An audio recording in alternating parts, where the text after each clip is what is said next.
Hey guys, welcome to my channel. Join my Telegram group for exclusive updates and content related to examination and connect with me on LinkedIn. Let us learn and grow together.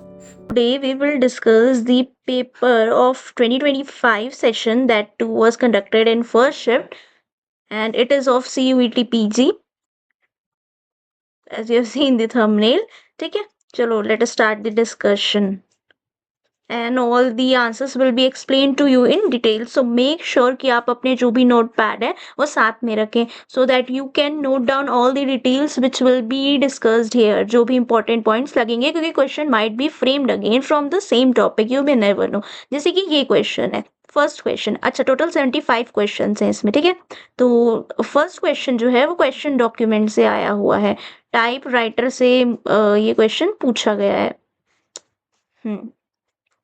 यहाँ पे question में पूछा है कि sequence क्या है operation का as soon as the key or bar is pressed in the typewriter. What is the basic sequence of operation of the key bar or key or bar in a typewriter. Let us read all the options for sequence based question है. ठीक है the typist strikes the key on the keyboard.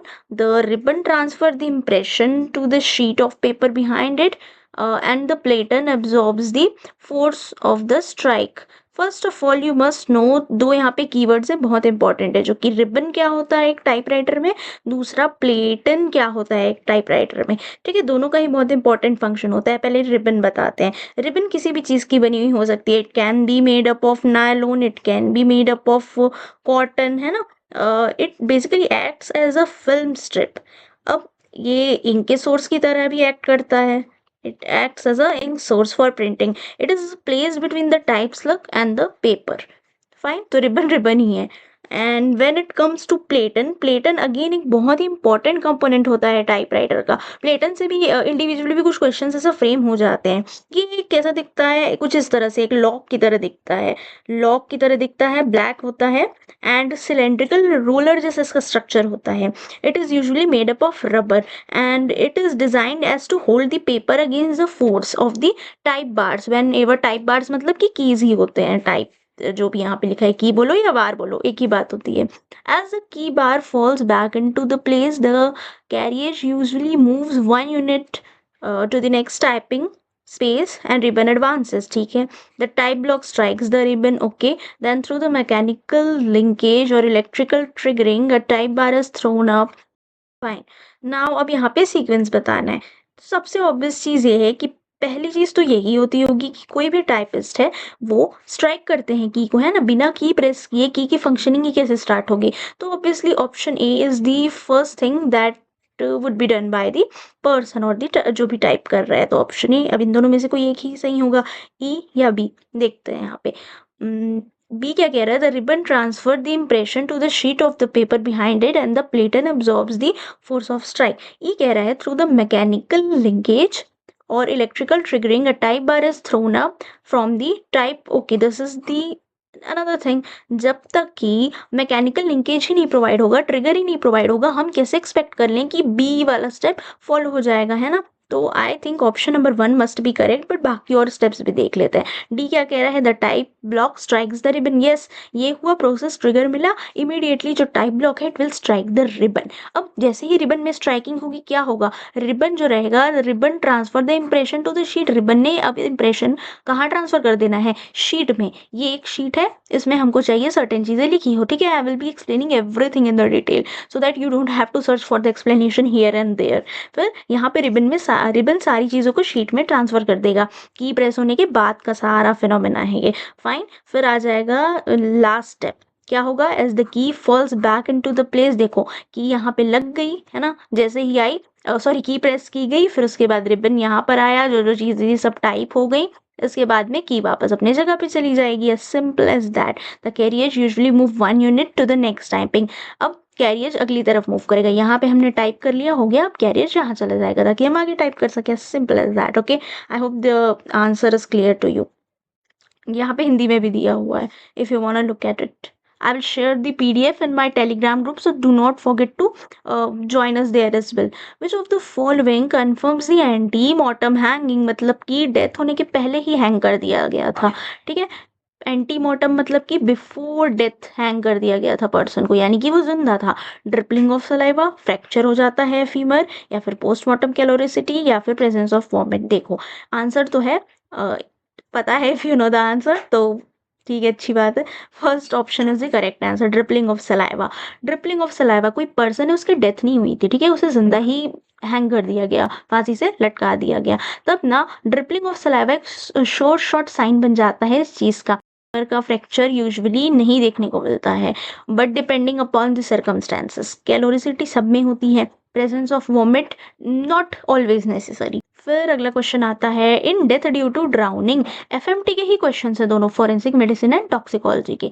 Death due to drowning diatoms कहाँ पे मिलते हैं? ये question इतना popular है, जब हम 2022 का क्वेश्चन 2023 का क्वेश्चन डिस्कस कर रहे होंगे ना, तब भी ये क्वेश्चन उस समय भी पूछा गया था, अभी भी फिर से पूछा गया है। तो जो डायटम्स रहेंगे ना आपको, वो फीमर में देखने को मिलते हैं, ठीक है। तो diatoms are found in femur in the death due to drowning, मतलब कि पर्सन की डेथ क्यों हुई है? पानी में डूबने की वजह से हुई है।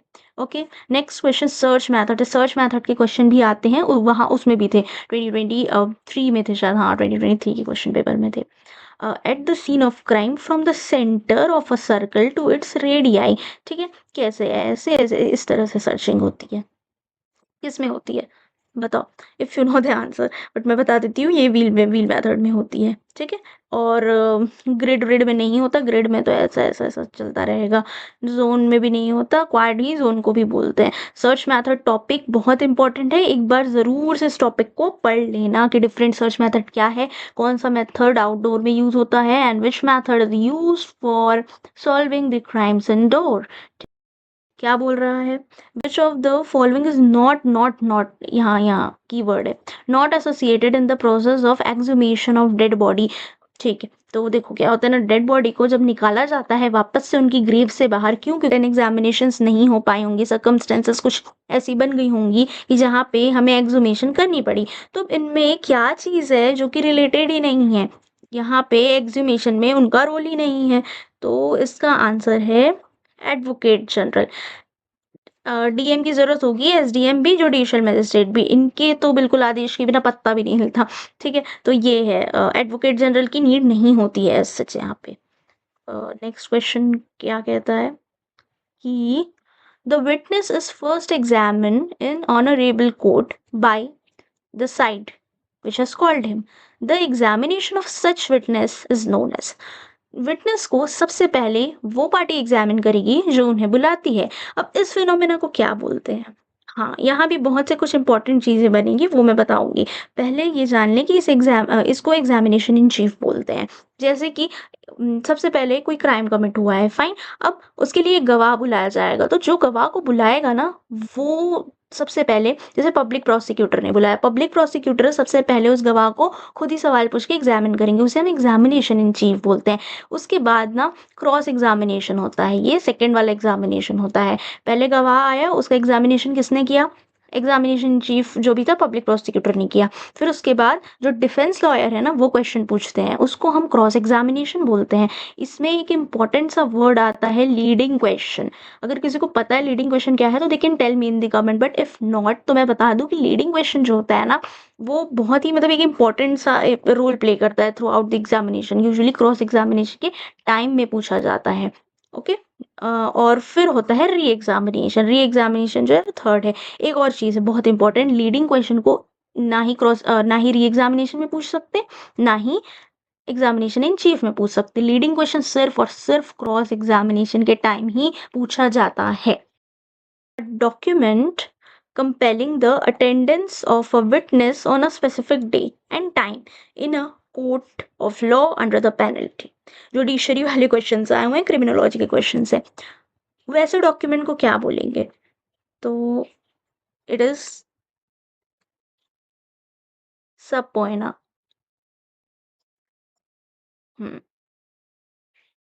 This is the answer.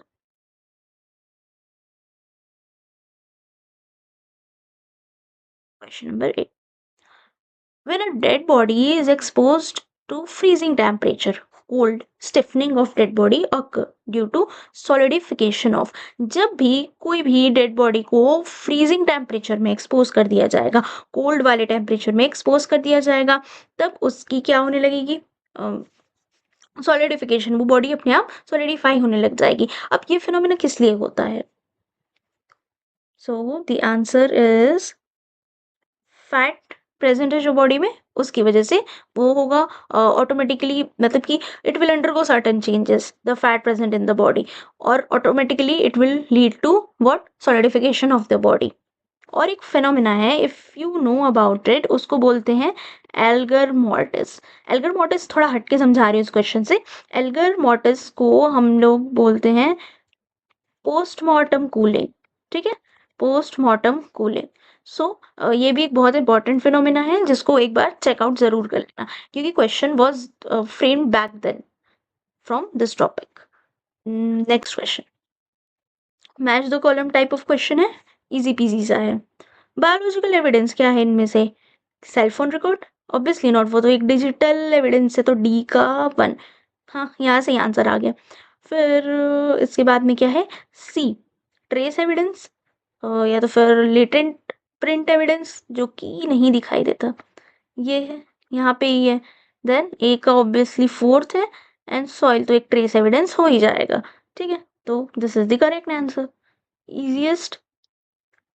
But अगला क्वेश्चन उतना इजी नहीं है, it is a quite a big range the working of photo offset machine in the correct sequence।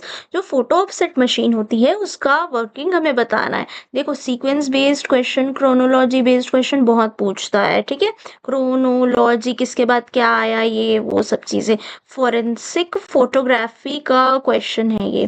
Fine, चलो पढ़ते हैं एक एक लाइन क्या कहती है। The plate is placed into the printing press, ठीक है, the ink is then transferred to this setting soft ruler which will come into contact with the paper and the plate। The ink is received by the image on the plate and is rejected in the non-exposed area that receive the water। The electrostatic image of the document is transferred to the uh, specifically treated plate। ये सारे options ठीक है, हम समझ गए, जो भी था, जो भी लिखा था। अब देखना है कि सबसे पहले क्या चीज होती है, क्योंकि बात तो आखिर सीक्वेंस की ही की गई है at end of the day, है ना। Electrostatic image of the document is transfer to, ये पॉइंट क्या है ना, ये पॉइंट को मैं एक्सप्लेन करती हूँ। देखो, कोई भी इलेक्ट्रोस्टैटिक इमेज हो गई है ना, ये हो गया एक प्लेट, अब उस इमेज को प्लेट में ट्रांसफर कर दिया गया। अब प्लेट में इमेज को ट्रांसफर कर दिए, ठीक है, अब हमें इसको फिक्स भी तो करना है। फिक्स कैसे करेंगे? हीटिंग करके, है ना, कोई केमिकल डाल के, वही तो बोल रहा है यहाँ पे, इस पॉइंट को एक बार पढ़ लेना। तो ऐसे ये इमेज हो गई फिक्स। ऑप्शन नंबर डी सबसे पहले आएगा। अब ए और सी में कौन पहले आएगा ये देखना है। ऑप्शन नंबर ए कह रहा है plate is placed into printing press. C बोल रहा है ink is received by the image on the plate and is rejected in the, नहीं, सबसे पहले तो हम प्लेट को प्रिंटिंग प्रेस में रखेंगे, यही सबसे पहली चीज होगी। तो ऑप्शन ए किस में पहले आया है? डी के बाद में होता है इंक। अब प्रिंटिंग प्रेस में रख दिया, now the ink is received by the image on the plate, है ना, इंक है, उसको जो प्लेट पे इलेक्ट्रोस्टैटिक इमेज की बात हुई थी जिसको हमने फिक्स किया था, तो now ink will be received by that plate and is ejected in the non-exposed area that will receive the water, as simple as that। अब ये सब कुछ होने के बाद में जो इंक है ना, ये ट्रांसफर हो जाएगी किसमें? रोलर में, ठीक है, which will come into the contact of the paper। ये एक पेपर है, इसमें ये इंक ट्रांसफर हो जाएगी वाया रोलर, और इस पेपर में ही तो हमें आउटपुट चाहिए था। तो ये पूरा फोटो ऑफसेट मशीन का प्रोसेस है, ऐसे ही होता है। Genetic constitution of the combined the different ABO blood group is referred to as, क्या बोलते हैं उस जेनेटिक कॉन्स्टिट्यूट को जो कि कंबाइन मैटरनल और पैटर्नल डीएनए दोनों को ही कंबाइन करके एक एबीओ ब्लड ग्रुप बना देता है। इसको क्या कहा जाएगा? इसको हम बोलते हैं जीनोटाइप, है ना। जीनोटाइप में डिफरेंस क्या है, फिनोटाइप क्या होता है, ये दोनों टर्म में अगर कंफ्यूज हो अभी बताते हैं। फिनोटाइप, जीनोटाइप समझते हैं पहले। जीनोटाइप जैसे कि मेरा जीनोटाइप ये है, फॉर एन एग्जाम्पल, है ना, तो ये ए ओ दर्शाता है ए ब्लड ग्रुप को, समझे। तो जो भी जीनोटाइप रहेगा वो कहीं ना कहीं फिनोटाइप का ब्लूप्रिंट रहेगा। जैसे कि ये है मेरा जीनोटाइप, अब मेरा ब्लैक हेयर होगा, ठीक है, ये फॉर एन एग्जाम्पल अगर मेरा जीनोटाइप होता तो मेरा पर्पल हेयर होता। ये सही नहीं है ना, ये ऐसे ही समझाने के लिए है बस। तो जो जीनोटाइप होगा उसके बेसिस पे ही फिनोटाइप डिसाइड होगा। फिनोटाइप विजिबल कैरेक्टरिस्टिक्स होते हैं। मल्टीपल एलिलिज्म कुछ भी नहीं है, यहाँ कोई मल्टीपल एलिल की बात नहीं हो रही है, स्यूडो जीन्स भी नहीं है। ठीक है, तो ये हुआ।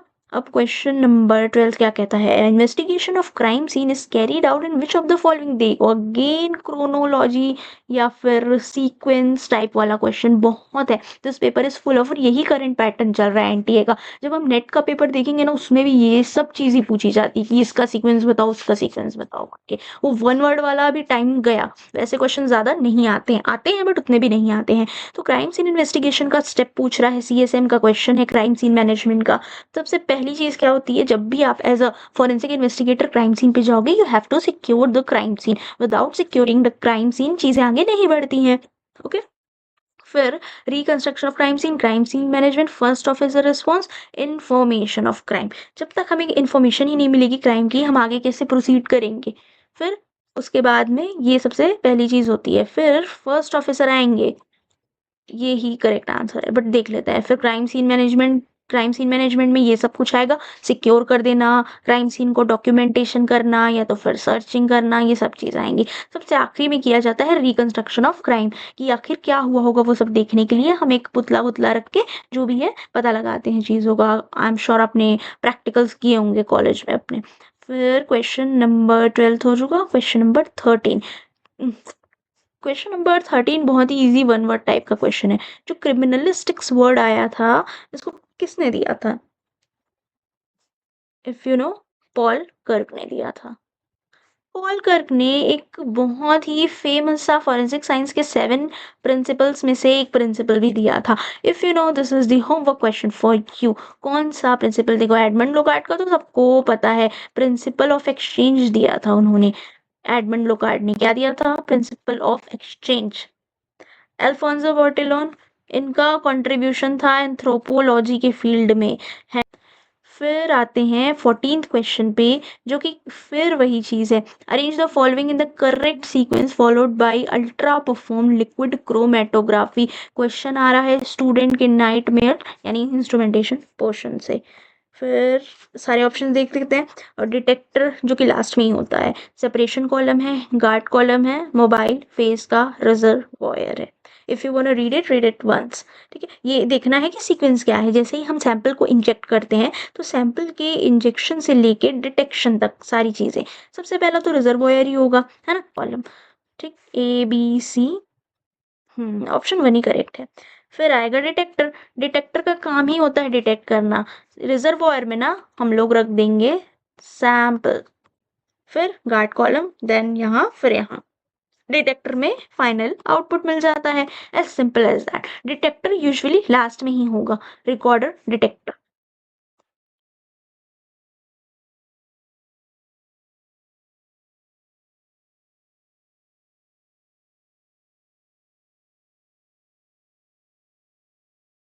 टॉपिक है टूल मार्क एविडेंस।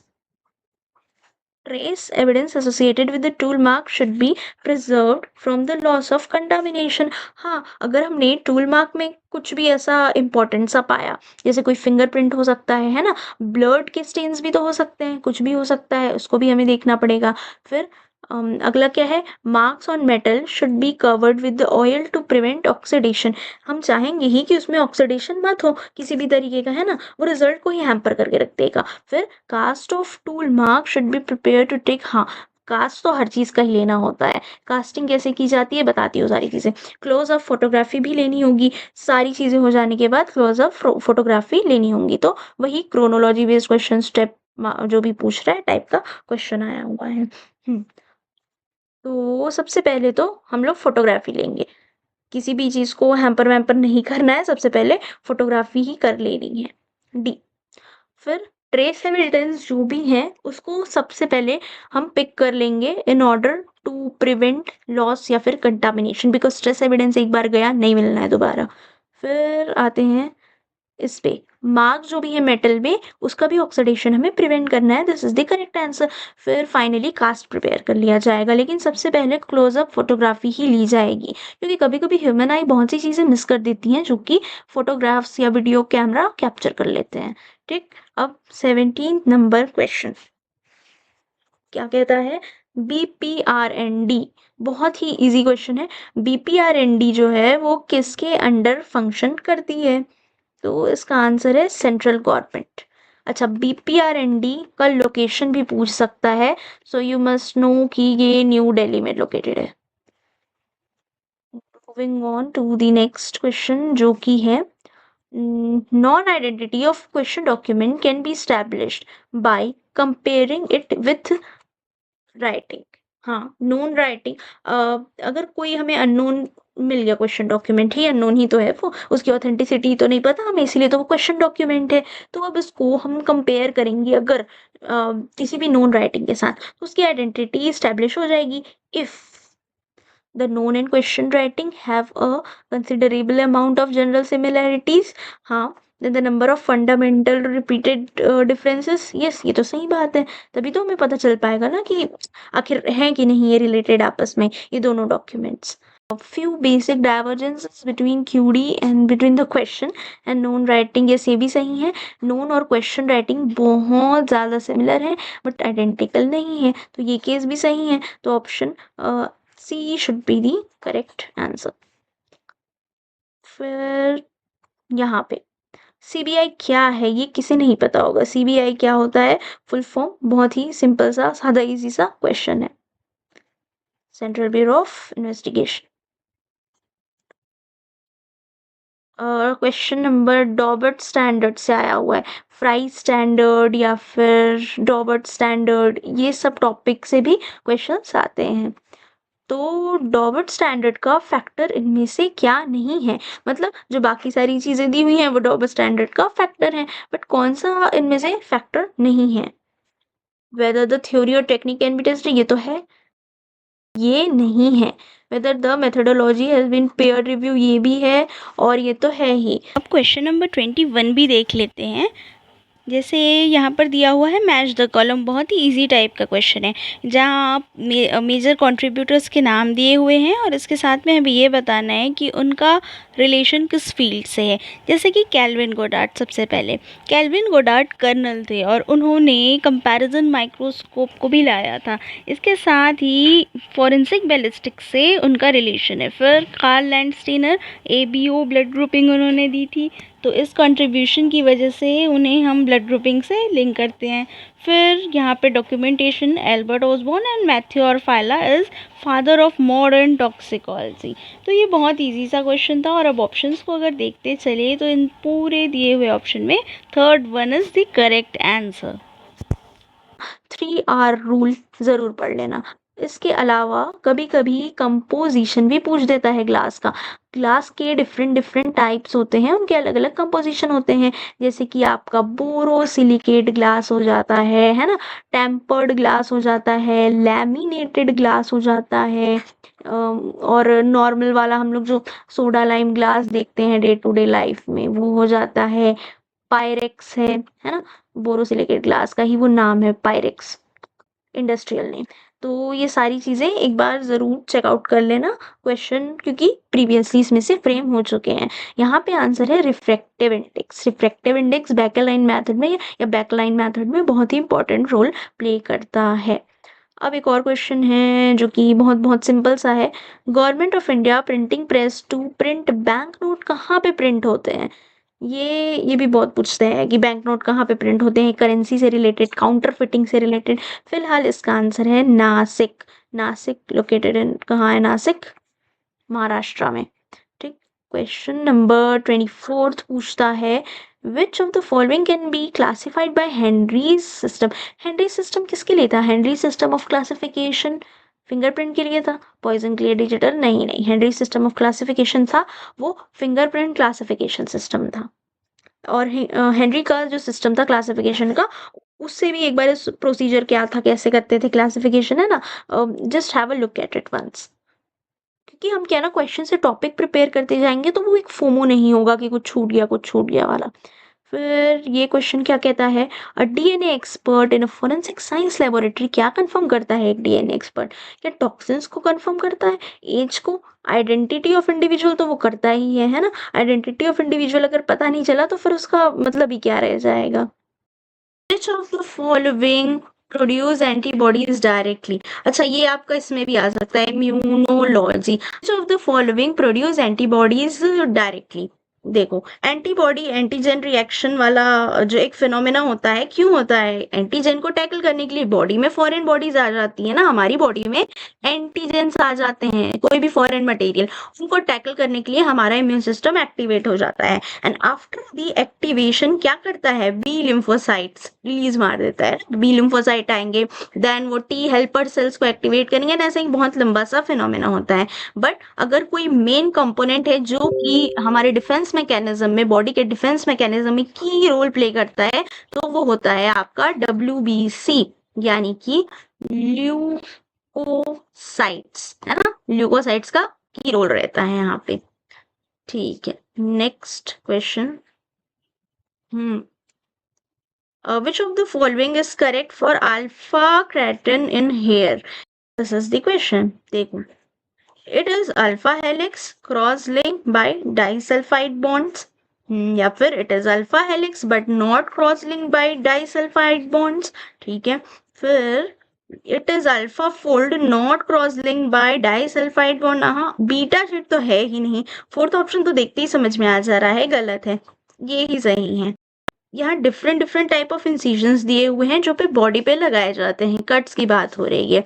किसका क्वेश्चन है? ये है फॉरेंसिक मेडिसिन का question. U shape incision, Y shape, modified Y, देखो ऐसा Y shape incision during the autopsy, जब ऑटोप्सी कैरी की जा रही होती है किसी भी बॉडी की, डिपेंडिंग अपॉन दी सर्कमस्टेंसेस, किस टाइप का, जैसे एक्सीडेंट है या फिर अननोन है कॉज ऑफ डेथ, या फिर वो किसी चाइल्ड की बॉडी है या फिर किसी एडल्ट की बॉडी है या फिर ओल्ड एज पर्सन की, ये सब चीज को ध्यान में रखते हुए इंसिजन्स लगाए जाते हैं। ये आई शेप हो गया है ना, और या तो टी शेप हो गया, from acromion to acromion. Not get too much into it, but क्या पूछ रहा है, प्राइमरी इंसिजन का टाइप इनमें से कौन नहीं है? क्वेश्चन हमसे ये पूछ रहा है। This is the you is a type of primary incision. Okay, so option number A किस किस ऑप्शन में है? इसमें है। एंड फिर ये भी नहीं है, ये भी नहीं है, T is also the primary type of incision, U and T. तो option number this is option number 1 is the correct answer. Next question is from general chemistry, और ये है match the column type of question. यहाँ elements दिए हैं, elements भी नहीं, उनके सिंबल्स दिए हुए हैं। एलिमेंट पहचानना है, देन उसके ग्रुप को जानना है। ओजी, ओजी एलिमेंट है ऑर्गेनिसन, ऑर्गेनिसन। फिर पीओ क्या है? पोलोनियम। उसके बाद आता है ऑस्मियम, जो कि जिसका सिंबल है ओ है। यू मस्ट नो कि ये सारे सिंबल किस एलिमेंट के हैं, उसके बाद ही you will be able to decode कि कौन किस ग्रुप में बिलोंग करता है।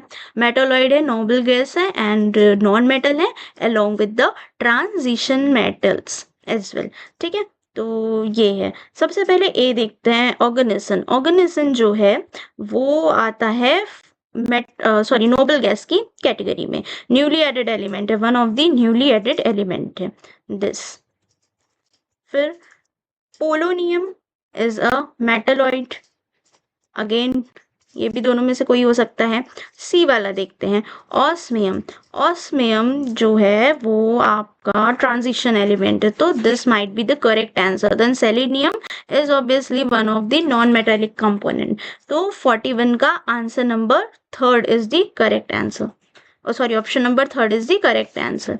फिर next on the end joint of the finger, a number of basic pattern are formed by the friction ridges from forensic dermatoglyphics, and they remain constant. So what is that? Here are quite a few options. They since it's formation during embryonic life, ठीक है, ये भी सही है। जो friction ridges form होते हैं, कब फॉर्म होते हैं? वो तो एम्ब्रियोनिक लाइफ में ही फॉर्म होते हैं। दे रिमेन कांस्टेंट, मतलब कि वैसे का वैसा ही रहता है through out our life time. क्या हमारे फ्रिक्शन रिजेस चेंज हो जाते हैं? क्या नहीं होते हैं? तभी तो बोलते हैं कि जो अपने फिंगरप्रिंट है ना, they remain same, they remain constant throughout the life. तो ए तो यहाँ पे करेक्ट ऑप्शन हो गया। Till delivery of child, no, ये हमारे बर्थ्स के पहले से ही हमारे हाथों में जो भी है एमनियोटिक फ्लूइड के प्रेशर की वजह से फॉर्म हो गए रहते हैं, और वो थ्रू आउट द लाइफ भी सेम रहते हैं। थ्रू आउट द लाइफ, हाँ ये है आफ्टर द बर्थ। तो A and C are the correct answer. No no, this is also the wrong option. By elimination method, you can solve most of the questions. Now, 43rd question. Which one of the following is correct combination of ionizer and analyzer that can make a mass spectrometer useful to analyze biomolecule? Biomolecule का जब हमें analysis करना होगा, biomolecules क्या क्या हो सकते हैं? कार्बोहाइड्रेट्स हो सकते हैं, है ना, प्रोटीन्स हो सकते हैं, फैट्स हो सकते हैं, व्हाटसोएवर, ये सारे बायोमोलिक्यूल्स हो सकते हैं। तो इन सब के एनालिसिस के लिए एक अच्छा सा कॉम्बिनेशन पूछ रहा है इसमें with respect to mass spectrometer. So while carrying out this process, you should make sure कि हमारे पास matrix assisted laser desorption ionization, जिसको मैल डी भी कहते हैं, along with time of flight का कॉम्बिनेशन होना चाहिए। नेक्स्ट क्वेश्चन विच सेज कि अगेन ये भी इंस्ट्रूमेंटेशन पोर्शन से क्वेश्चन है, कंबाइंड विथ डीएनए। तो ऐसे कभी कभी दो पोर्शन को कंबाइन करके भी क्वेश्चन पूछता है। Which one of these is an instrumental technique use for examination of DNA? तो एकदम कॉमन सेंस का बहुत ईजी सा क्वेश्चन है। This is the correct answer, electrophoresis. Electrophoresis में क्या होता है, जैसे हमने ले लिए डीएनए के स्ट्रैंड्स बहुत सारे, ठीक है, एक्सट्रैक्ट कर लिया है हमने, खूब सारे डीएनए के स्ट्रैंड है, अलग अलग शेप है, अलग अलग साइज है।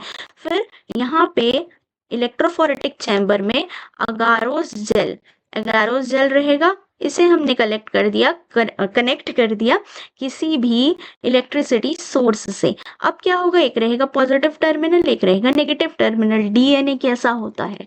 डीएनए तो भाई नेगेटिव ही होता है। डीएनए की लोडिंग कर देंगे वेल्स में, फिर under the influence of electric current अब ये ट्रेवल करता चला जाएगा, पॉजिटिव साइड जाएगा, क्योंकि डीएनए का कैसा नेचर है, नेगेटिव है। अब जो सबसे स्मॉल साइज का फ्रेगमेंट रहेगा वो सबसे ज्यादा आगे तक चला जाएगा, मतलब कि it will go more and more forward as compare to those fragment जो कि थोड़े बड़े साइज के हैं। बड़े साइज के फ्रेगमेंट है इसलिए हैवी रहेंगे नेचर में, इसलिए थोड़ा धीरे ही ट्रेवल करके आगे तक जाएंगे, ठीक। तो this is the entire process of electrophoresis. उसके बाद ना यूवी चैम्बर में उसको रख के आराम से विजुअलाइज कर लेंगे। ओके, दिस इज मतलब ये एक छोटा सा ऐसे ही इलेक्ट्रोफोरेसिस के समरी है। इसके अलावा बहुत से कंपोनेंट भी डाले जाते हैं, अलग अलग यूज होता है कंपोनेंट का, which I am not telling you here itself. फिर 45th question, choose the characteristic which can be classified as individual characteristic of किसी भी फुटप्रिंट का।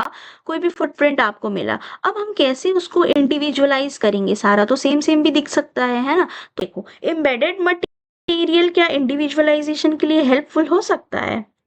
सो या हो सकता है, ऑप्शन ए तो है यहाँ। क्या सबके शू प्रिंट में सेम टाइप का मटेरियल एम्बेडेड होगा? जरूरी भी तो नहीं है ना।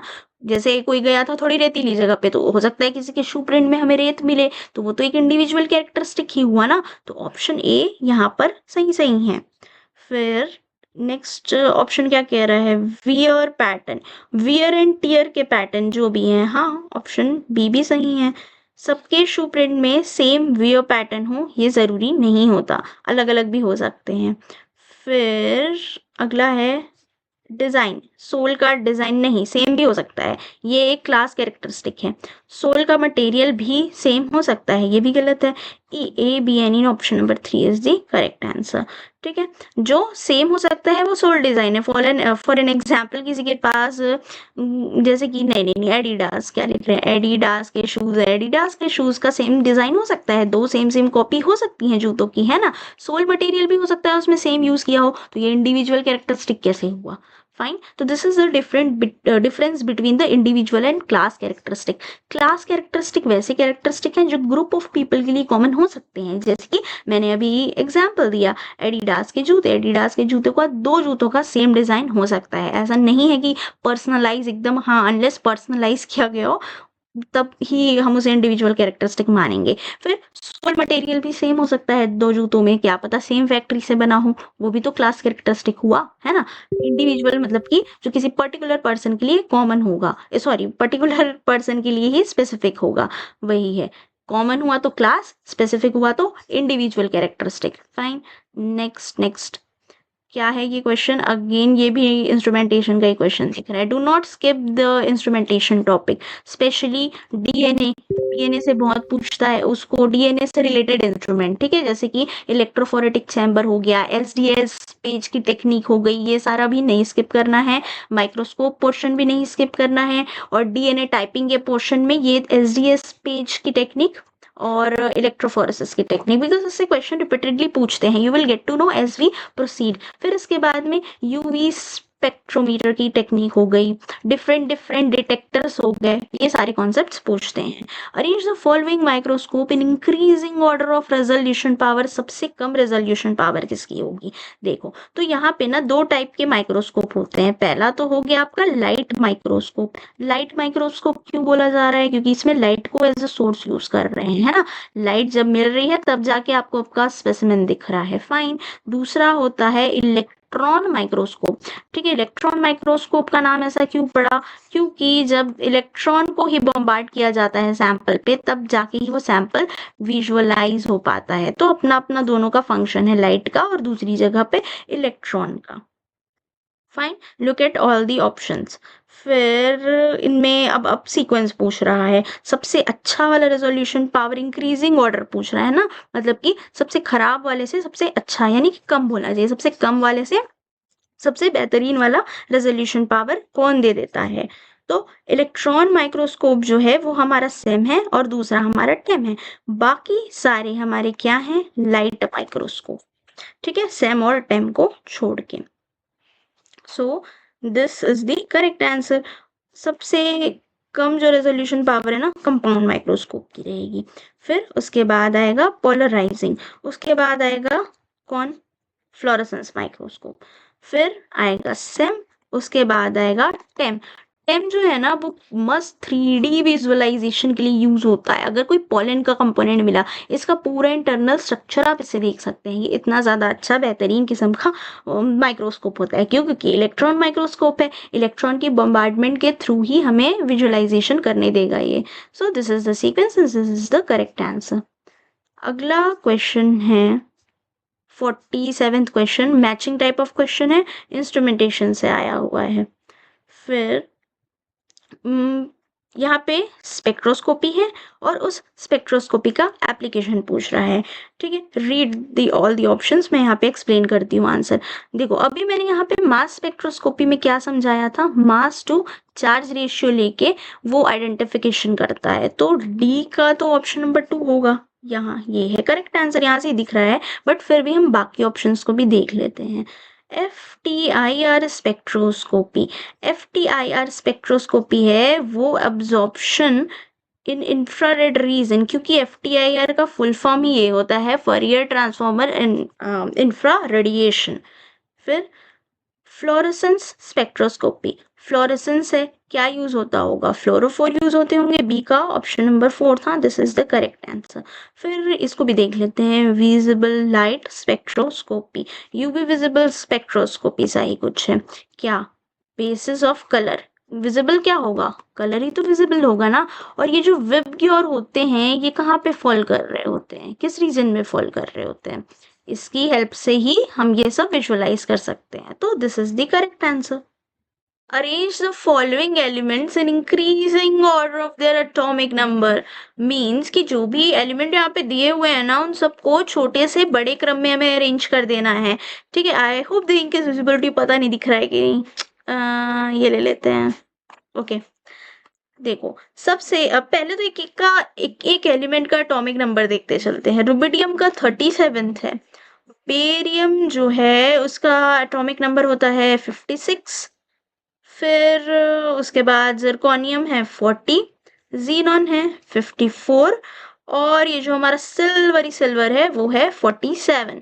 सबसे कम एटॉमिक नंबर तो रुबिडियम का दिख रहा है ना, मतलब कि ऑप्शन नंबर ई सबसे पहले आएगा।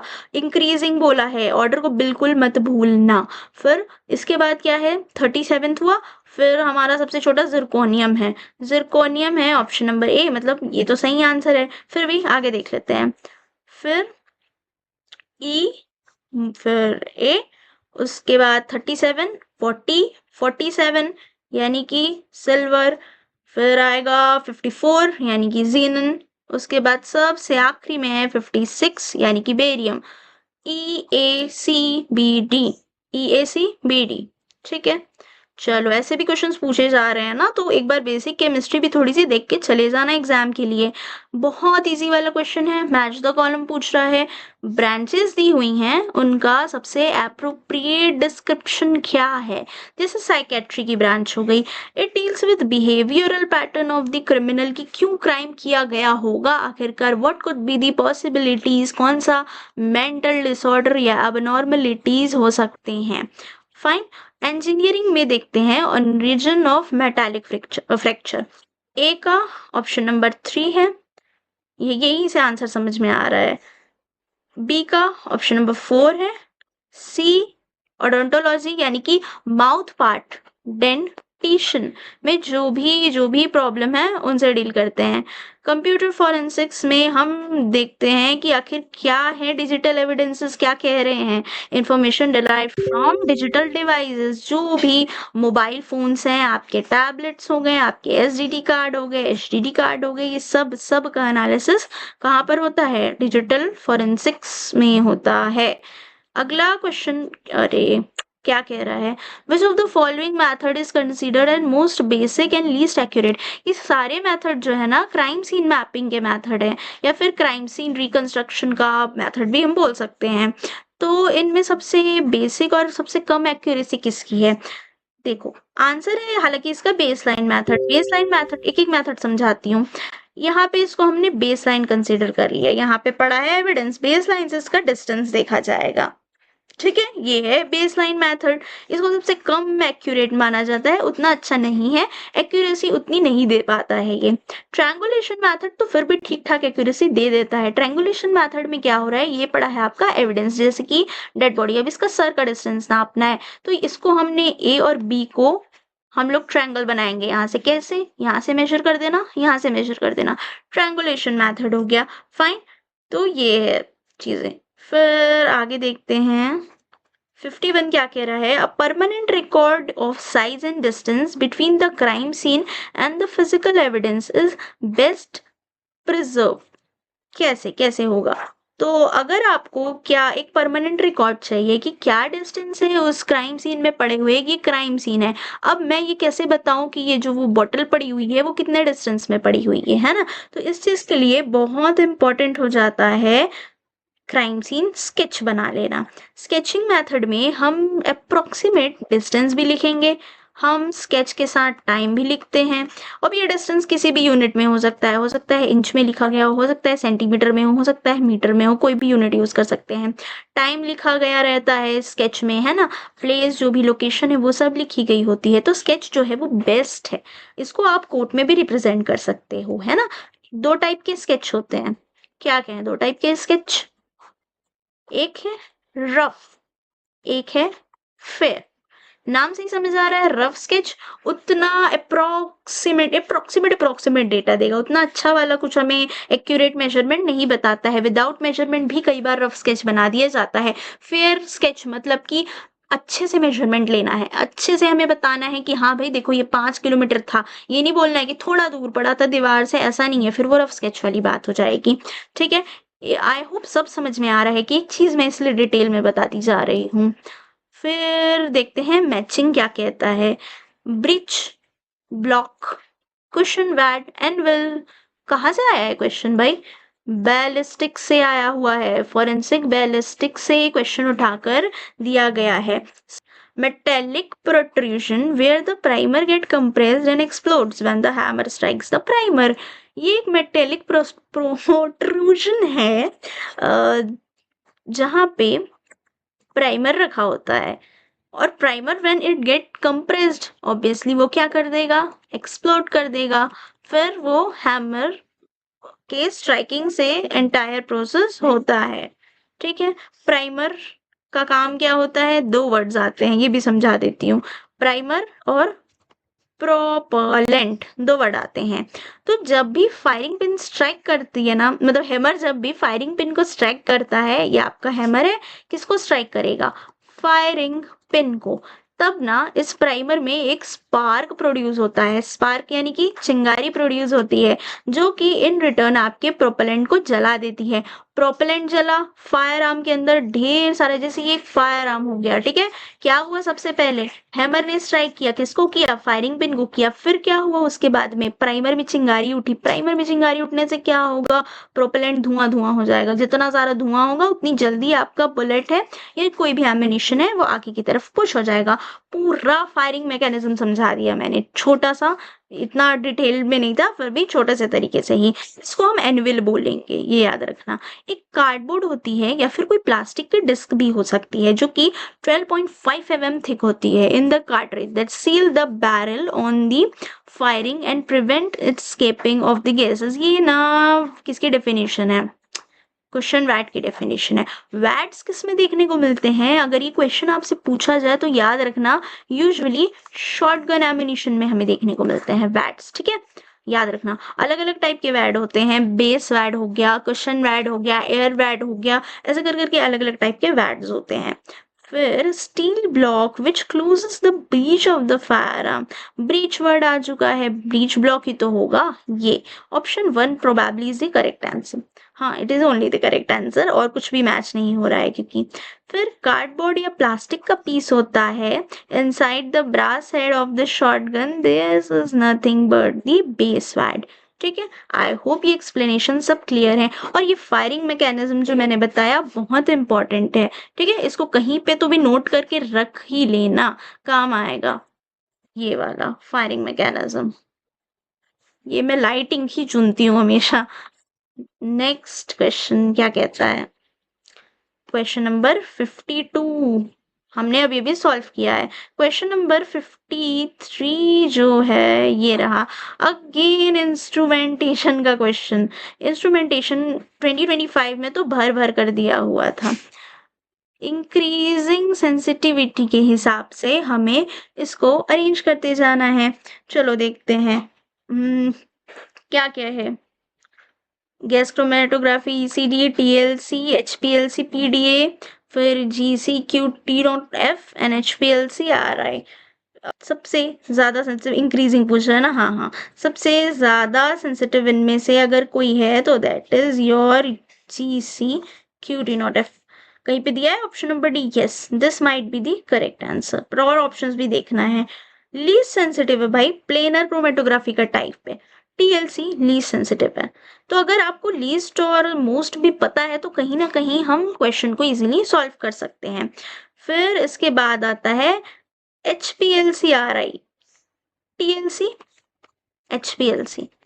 Both are the type of planar chromatography and both are least sensitive ones. फिर उसके बाद HPLC PDA है, then we have GC ECD and last तो पता ही है क्या है, GC QTF। चलो फिर फॉरेंसिक फोटोग्राफी का क्वेश्चन है क्या, which of the following is not one of the basic type of vehicular accident crime scene photography. जब भी कभी भी कोई व्हीकल का एक्सीडेंट होता है तब फोटोग्राफी इज मस्ट, क्योंकि विदाउट फोटोग्राफी एक अच्छा डॉक्यूमेंटेशन नहीं हो सकता। डॉक्यूमेंटेशन में क्या क्या आता है, फोटो लेना, वीडियो लेना एंड स्केच बना देना, है ना, यही तो आता है। अब इनमें से कौन सा एक बेसिक टाइप नहीं होता है वेहिकुलर एक्सीडेंट के टाइम पे की जाने वाली फोटोग्राफी का, आंसर इज पैनारोमा। पैनारोमा मोड में जो पैनारोमिक फोटोग्राफी की जाती है वो बेसिक टाइप नहीं है। मिड, ओवरऑल, क्लोज, ये हर टाइप के क्राइम सीन में इंपॉर्टेंट है। ठीक है, हर टाइप ऑफ क्राइम सीन में होता है पैनारोमा, कहीं नहीं बोला गया, लेना है ले सकते हैं, it is as per the choice of the crime scene professional. 55th question.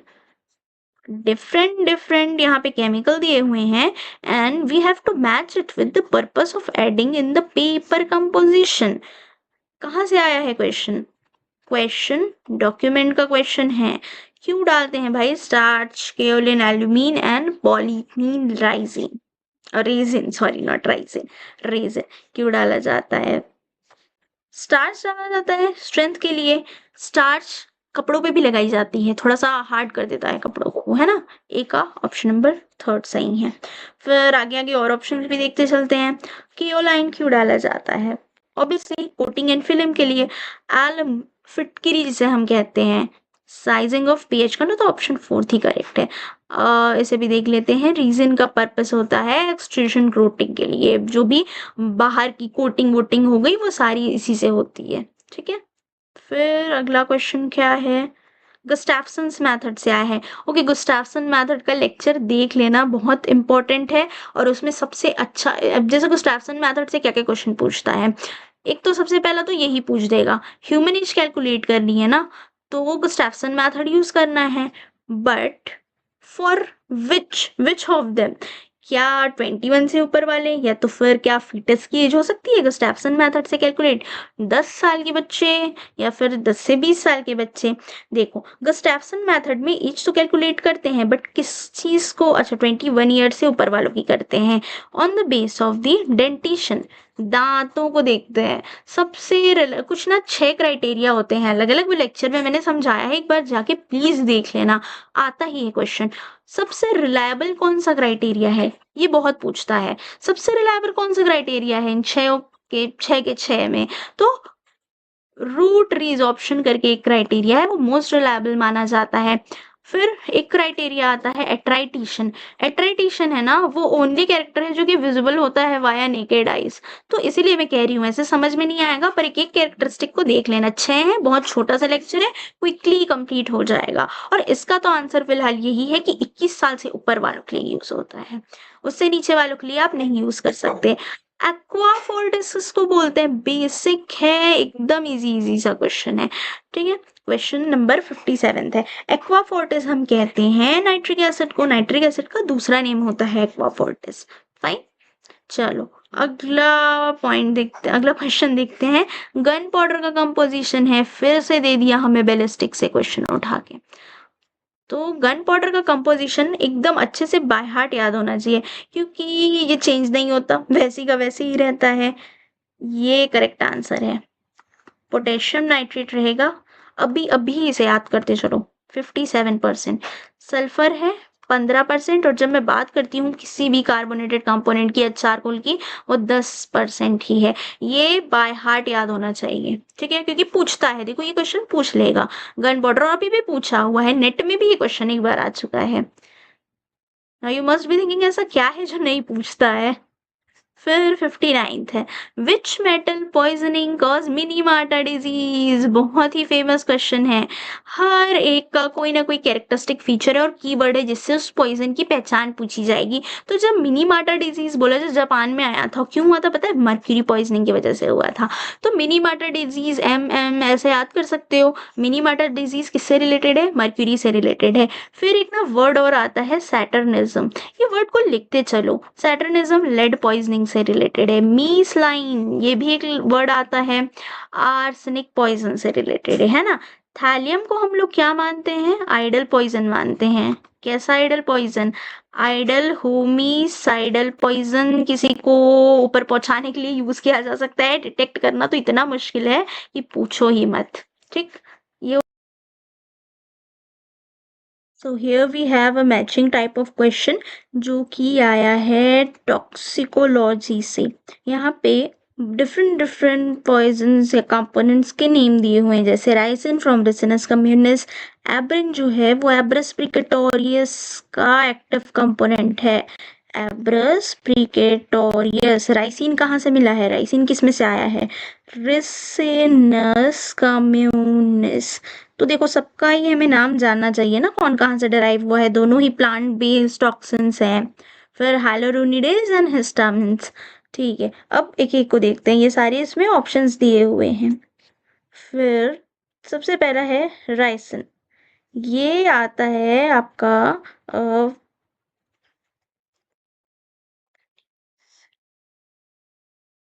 Stops protein synthesis. Ricin का फंक्शन ये है कि प्रोटीन सिंथेसिस को बंद कर देता है। फिर ए का 2 एक में ही दिया है, देखते हैं। बी का इट विल बी 3, क्योंकि ये कैटल को मारने के लिए यूज होता है। एब्रिन, इसे बहुत ही पॉपुलरली कैटल पॉइजन के नाम से भी जाना जाता है। ये कैटल पॉइजन ही है, मतलब देखो क्या होता है ना, एरो पॉइजन भी बोल सकते हैं। एरो के एंडिंग में लगा दिया जाता है किसको, थोड़ा सा एब्रिन। अब क्या होगा, ये एनिमल को हिट करेगा, ultimately animal will die because of this poison. फिर आते हैं हाइड्रोटोनिडेज, जो कि स्नेक वेनम में मिलेगा। And histamine obviously in the are release in the case of bee and wasp venom. Bee का स्टिंग होना, वास्प का स्टिंग होना, वहां पे इट प्लेज अ की रोल। फिर कोजेल का हाइंड टेस्ट किस में यूज होता है? याद रखना, ये टेस्ट यूज होता है to detect blood alcohol poison. Kozelka and Hine test. अगला है CNS यानी कि central nervous system depressant. Speed balls is a combination of. ये भी टॉक्सिकोलॉजी का क्वेश्चन, टॉक्सिकोलॉजी नहीं, ये फॉरेंसिक केमिस्ट्री में भी वैसे दिया रहता है, दोनों में ही मिल जाएगा। फॉरेंसिक केम में भी मिल जाएगा एंड टॉक्सी में भी मिल जाएगा। तो स्पीड बॉल्स जो होते हैं वो एक ब्रॉड टर्म है for combination of heroine and cocaine. Heroine और कोकेन को मिला दिया जाएगा, then we will get these speed balls. It is a combination of these two components. ये भी सेम वहीं से आया हुआ क्वेश्चन है। Which of these statements are true? यहाँ पे बहुत सारे स्टेटमेंट दिए हुए हैं, हमें ये बताना है कि इनमें से कौन सा स्टेटमेंट ट्रू है। देखो, ganja is prepared from dry root and stem, ये तो गलत है। Majun is prepared by combining ganja and opium, नहीं, ये भी गलत है। मजून जो होता है ना, स्वीट होता है, थोड़ी सी स्वीट सी मिठाई जैसी चीज होती है वो इन नेचर। फिर ganja is also known as marijuana, हाँ। हशीश इज अ विस्कस, ये भी सही है। तो is a viscous oil, hashish एक ऑयल होता है, हशीश ऑयल। बहुत ज़्यादा ही इसमें सबसे ज़्यादा एक्टिव कंपोनेंट की मात्रा भी प्रेजेंट होती है। तो ऑप्शन नंबर 4 यानी कि C and D both are the correct answers. 64th question देखते हैं।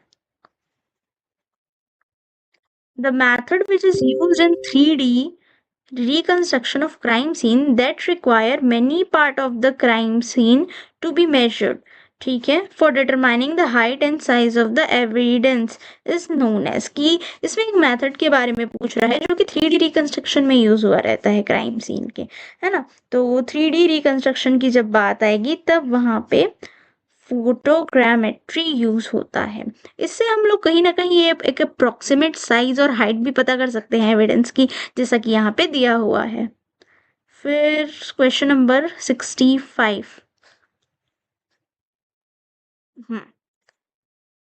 Radiation of a mixture of ethylene and mercury vapor with light of 253.7 nanometer bring about dissociation of ethylene. This reaction is an example of, देखो जब भी हम mixture लेंगे, किस किस का mixture, ethylene and mercury vapour, when they are irradiated, उसमें हम लोग क्या करेंगे, लाइट पास ऑन करेंगे। कितने वेवलेंथ की, वेवलेंथ क्या दिया हुआ है, 253.7 नैनोमीटर की, ठीक है। It will bring about dissociation of ethylene. तो अब क्या होगा, एक रिएक्शन कैरी आउट होगा। इस रिएक्शन को हम लोग क्या बोलते हैं, रिएक्शन का नाम है फोटोसिंथेसाइज्ड reaction. okay, because here the action is taking place in the presence of light. Light को इस टर्म से भी रिप्रेजेंट करते हैं, which is photo, like photosynthesis है ना। सिंथेसिस किस चीज के प्रेजेंस में हो रहा होता था, लाइट के प्रेजेंस में, ठीक है। तो ये हुआ। When a person leans up against an object present at the scene of crime and leave behind the pattern of his or her clothing is called, अगर कोई क्राइम सीन में कुछ ऑब्जेक्ट है, जैसे यहाँ पे एक अलमीरा रखा हुआ है, पर्सन कोई उससे टिक कर खड़े हो गया, अब क्या होगा, यहाँ पे कौन सा प्रिंसिपल लगेगा, एक्सचेंज का प्रिंसिपल लग जाएगा, है ना। Every contact leaves a trace, तो अब इस पर्सन का इस अलमीरा से कॉन्टेक्ट करना कोई ना कोई उसके कपड़े का पैटर्न या कुछ भी छोड़ देगा वहां पे। किस चीज में, अलमीरा में। थोड़ा ट्विस्ट करके पूछ रहा है क्वेश्चन को, बट बहुत ही सिंपल है क्वेश्चन। तो अब वो किस टाइप का एविडेंस कहलाएगा, ऑब्वियसली उसके कपड़े के जो भी फाइबर्स हैं, एविडेंस तो वहां से ही आया है ना। अरे ये हाँ, तो it is nothing but your fabric impression, कपड़ों के फैब्रिक से आया हुआ इम्प्रेशन। ठीक। 67 क्वेश्चन क्या कहता है, दो बॉडीज हैं ए एंड बी, ये एक दूसरे पे फोर्स लगाएंगी। ठीक, यहाँ पे देखो ये क्या लगाएगा, F A B, and the force applied by this body will be F B A, एक दूसरे पे फोर्स एक्सर्ट करेंगे।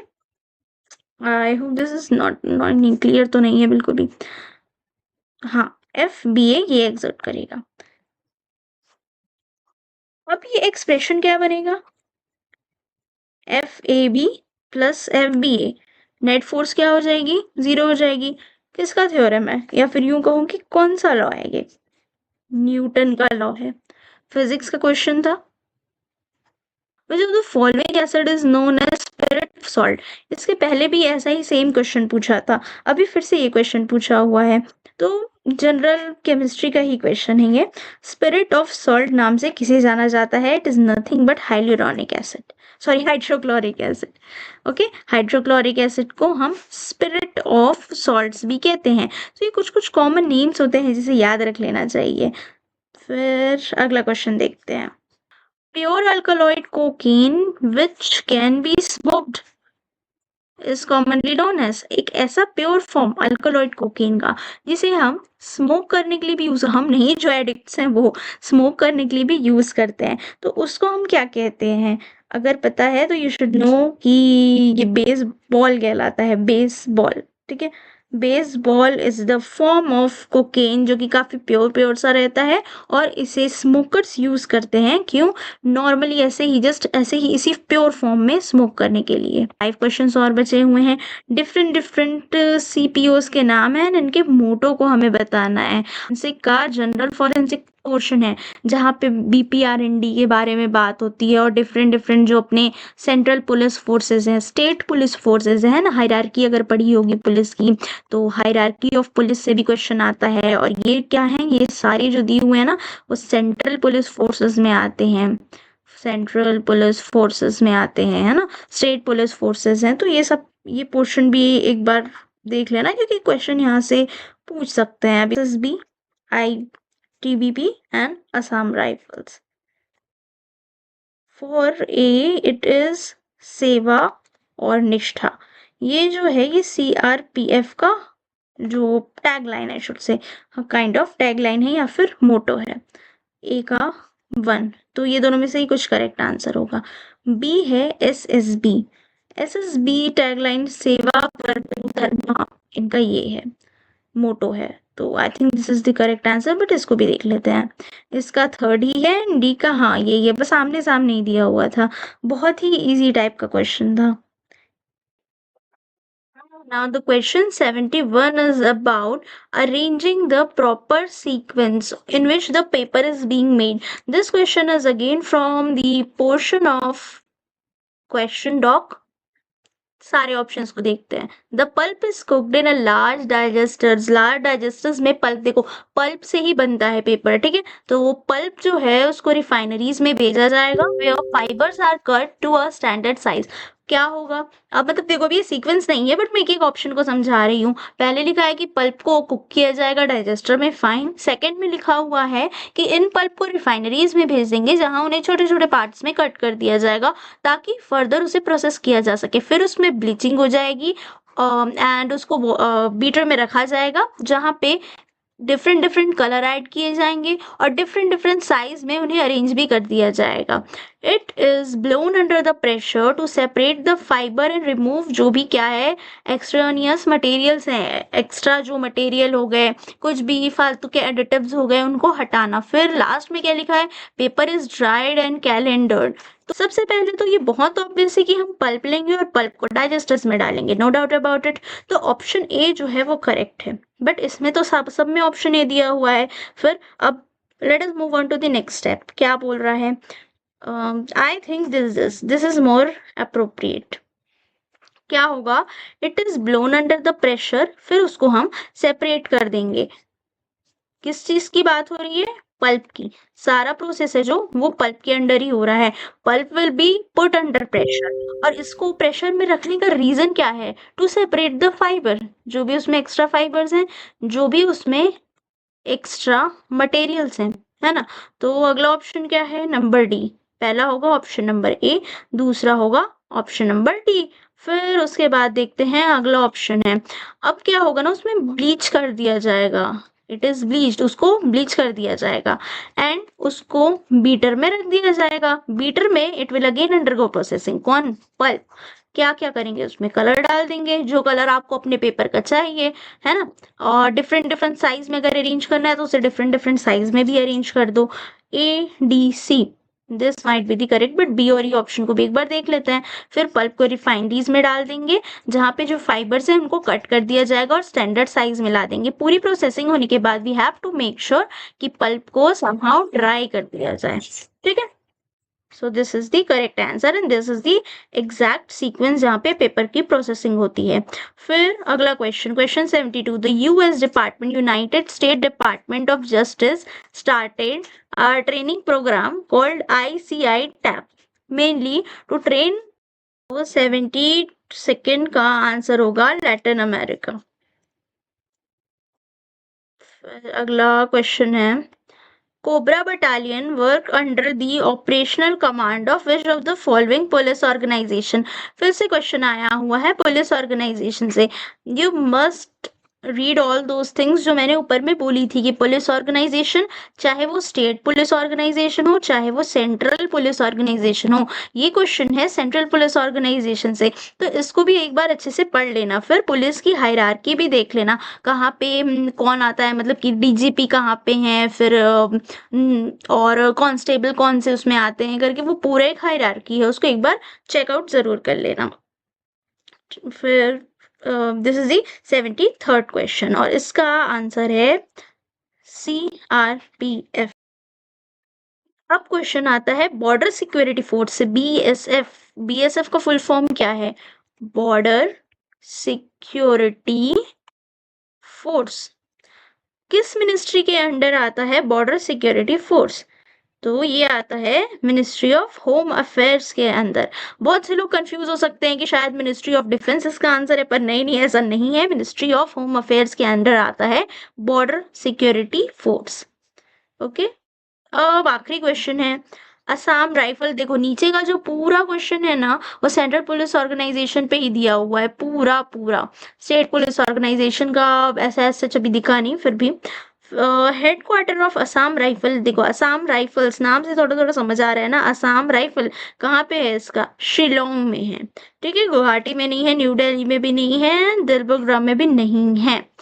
आई होप सारे जो भी सॉल्यूशन है सब क्रिस्टल क्लियर हैं, एंड इफ यू थिंक ये हेल्पफुल है तो इसको शेयर जरूर कर देना एंड लाइक भी कर देना, वाकई में अगर अच्छा लगा हो, हेल्पफुल हो तो। इफ यू वांट, बाकी चैनल में, टेलीग्राम चैनल में इसका PDF मिल जाएगा, सो वहां से इसका PDF डाउनलोड भी कर लेना।